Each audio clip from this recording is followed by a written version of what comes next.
ഇന്ന് കൊഴുക്കട്ട ശനി. വലിയ നോമ്പിന്റെ 41-ാം ദിവസമാണ് കൊഴുക്കട്ട ശനിയായി ആഘോഷിക്കുന്നത്. ഇതോടുകൂടി വിശുദ്ധ വാരത്തിലേക്ക് പ്രവേശിക്കുകയാണ്.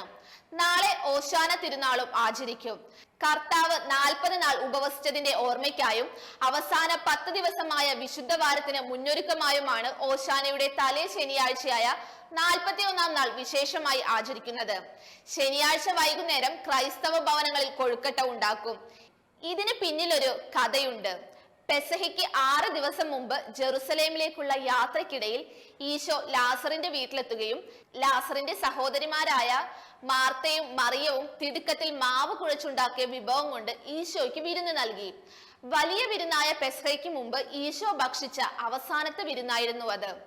ആ വിരുന്നിന്റെ ഓർമ്മയ്ക്കായാണ് കൊഴുക്കട്ട ശനിയാഴ്ചകളിൽ അനുസ്മരിക്കുന്നത്. അതുകൊണ്ട് തന്നെ ഈ ദിവസത്തെ ലാസറിന്റെ ശനിയാഴ്ച എന്നും പറയും.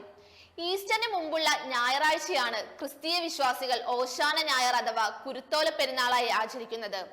ഈസ്റ്ററിന് മുമ്പുള്ള ഞായറാഴ്ചയാണ് ക്രിസ്തീയ വിശ്വാസികൾ ഓശാന ഞായർ അഥവാ കുരുത്തോല പെരുന്നാളായി ആചരിക്കുന്നത്. ഓശാന ഞായറിന്റെ തിരുക്കർമ്മങ്ങൾക്കായി ദേവാലയങ്ങൾ ഒരുങ്ങിത്തുടങ്ങി. യേശു ക്രിസ്തുവിന്റെ ജെറുസലേം പ്രവേശനത്തിന്റെ സ്മരണകൾ ഉണർത്തി കുരുത്തോലകളേന്തി ക്രൈസ്തവർ നാളെ ഓശാന ആഘോഷിക്കും.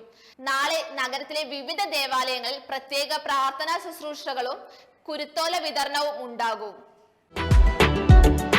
You are watching India's first NGO television, Malanadu TV India.